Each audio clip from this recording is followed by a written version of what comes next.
Ay eco-investing o green investing. So ito yung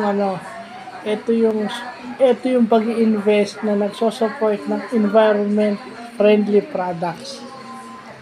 So ano 'to, kumbaga ito yung mga nag-iinvest na environmentalist, okay? Yeah. Very particular sila sa environment and yung financing method na ginagamit nila is it is called green financing. Basta anything with green in it, environmental environmental aspect yun. So, yun yung natututunan nating bago ngayon. It enhances our business knowledge. No? Kasi yung technology is may rin dapat sa business. So, mas importanteng nalalaman natin lahat yan kahit na hindi na tayo nag-aaral. So, dapat pinablog talaga natin yan. So, yun lang po.